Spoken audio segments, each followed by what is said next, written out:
I miss the old internet. I'll say it.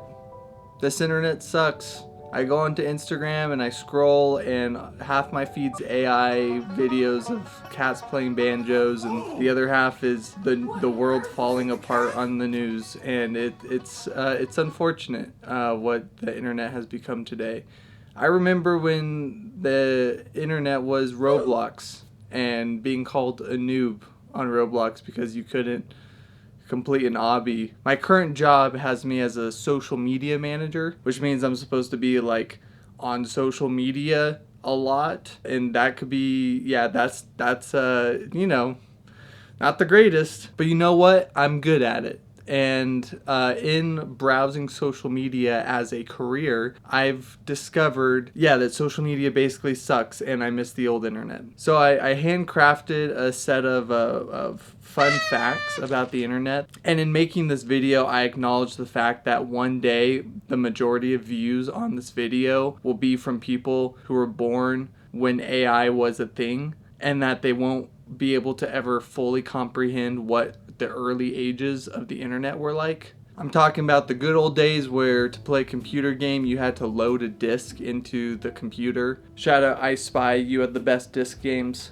Here are some crazy facts about the internet that you probably already knew. Most internet traffic today isn't even human. That's right, estimates suggest that over half of the total population that is on the internet today is AI or bots. In the early 2000s, the web felt like people talking to one another. Now it just feels empty and, I don't know, boring?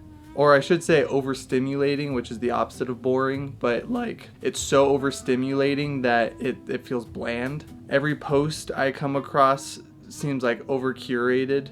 And it's gotten to the point where I'm just kind of like pleasantly surprised to see, like, I was gonna say a death on Instagram, like when I see like one of those Chinese factory incidents, I'm like pleasantly surprised because it feels original. But yeah, I probably shouldn't add that. Well, I'll add that. I'll add it in. But yeah, like what happens 20 years from now? Like what's the state of the internet? I mean, already a handful of companies control what we're seeing. I'm talking about like Google, Amazon, Meta. All of these companies are putting out content based on algorithms to keep you on their sites. And unfortunately, a lot of that content is short form content.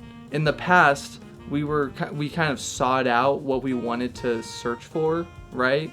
Like if we wanted to play a game, we would look online to play a game, but now ads are just pushing games into our faces, and we've kind of normalized it as a society. In the past, a simple video of a child biting another child's finger was comedy gold, but now all sorts of content is pushed in our faces, and we have no idea how to determine what's authentic and original and what's AI or faked. And it's gotten to the point where I think a lot of people have just kind of accepted the fact that most of their feed is just fake content, but they don't really care because it's funny anyways. And that brings up a really important philosophical point about like what does it mean to consume content? Are we just trying to occupy ourselves until we die? Like is that the goal here? Is that like, are we just settling for contentment? And like I understand that my feelings towards the early stages of the internet are mostly nostalgia, and there's a whole nother generation of kids who are going to be raised up on the brain rot era. So imagine this like generation that's just being like flooded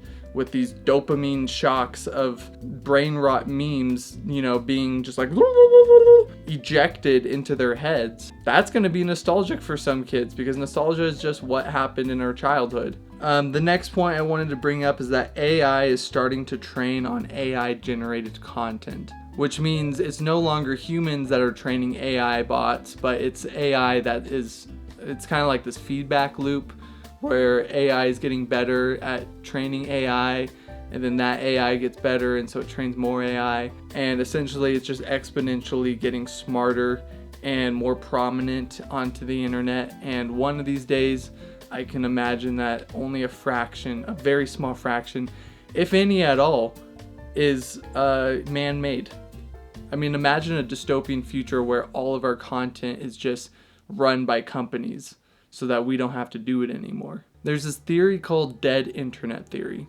Dead internet theory is the theory that most of the internet is not run by humans. It is recycled content that is just keeps getting pushed out towards you. I couldn't count how many times I was fed the same piece of content and I still watched the whole thing. And that's because that content is effective. As consumers, we become comfortable with just consuming, even if that content is very unoriginal. And I think it's impacting our memory spans. We are less able to identify when we've already consumed a piece of content. And at this stage of the internet, the majority of content that we see is just, it's undisputably recycled. I'm talking reruns of popular scenes and TV shows, or if you open the comments section on TikTok or Instagram, you see the same top 5 comments every single time, and it's people saying the same things or reacting with the same memes. It just feels like everyone is like a hive mind now. Like no one's actually going out and making anything original, and if it is original,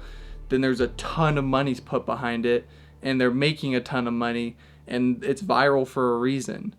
And then that viral video is going to inevitably be recycled into this machine that'll keep on churning and will keep on consuming until we all inevitably die. And then the future generations are going to keep on consuming even more recycled content. And then they're going to die. And then eventually we won't know what's original from what's not.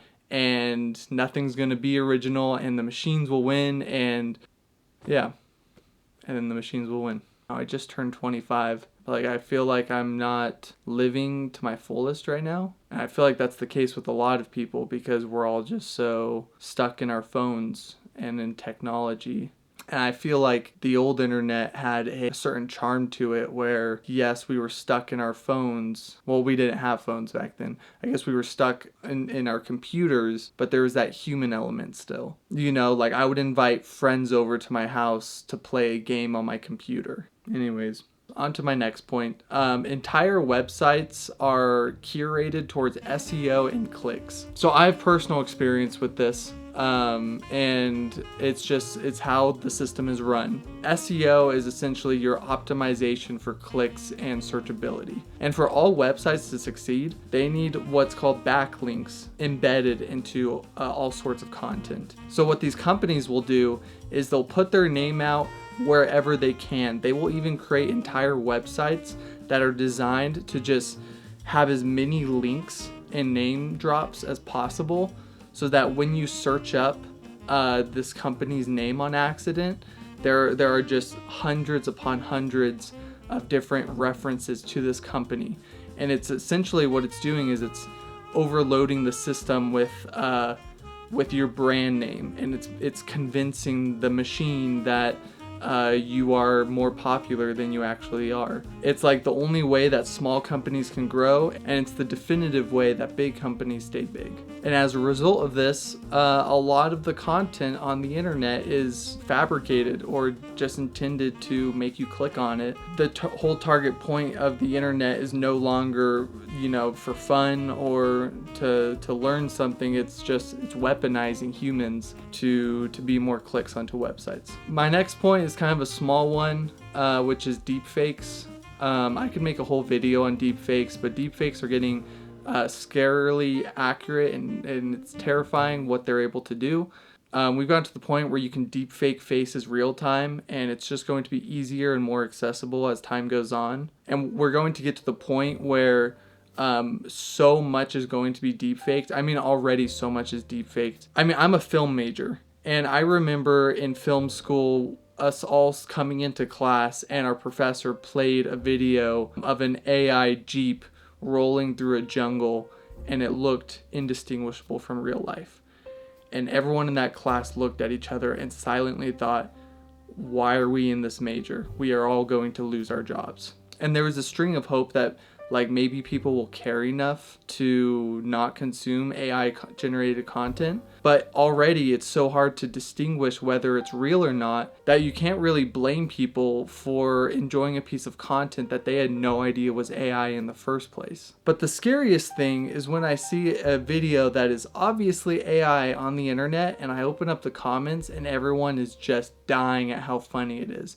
It has thousands upon thousands of shares, millions of likes, and it's in those moments that I realize, wait a second, this is just our generation clinging to something that was special to us. man-made content was special to us, in the same way that before technology even existed, these old boomers were pissed off that kids were embracing technology. Because yes, by embracing technology, we were losing an aspect of human life. And so I no doubt believe that in 20 years from now, the modern age of kids, they aren't going to care if something's AI generated, because they were born into a world that was AI generated. And at that point in time, AI is going to be so easily accessible and so advanced that an 8-year-old could make their own 3-hour-long Quentin Tarantino style film for free. So why would anyone in their right minds go out and fund the making of a movie that takes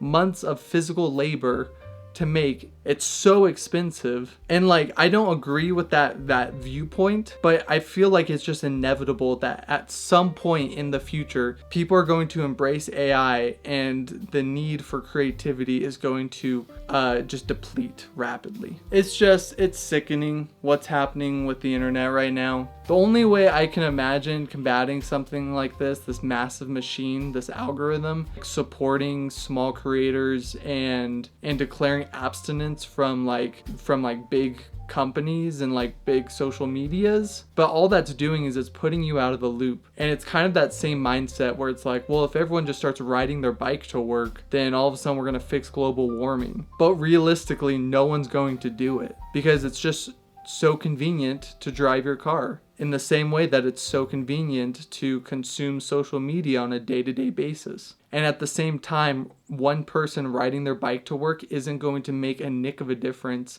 in the same way that one person who stops consuming social media, that's not going to fix anything. So yeah, it feels pretty hopeless right now.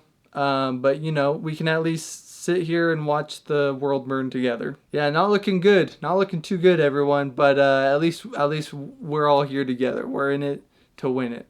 And yeah, I appreciate you for watching this video. Please like and subscribe. Comment down below how you're feeling about the internet right now, and I'll reply to all the comments. Thanks again for watching, everyone, and I'll see you in the next one.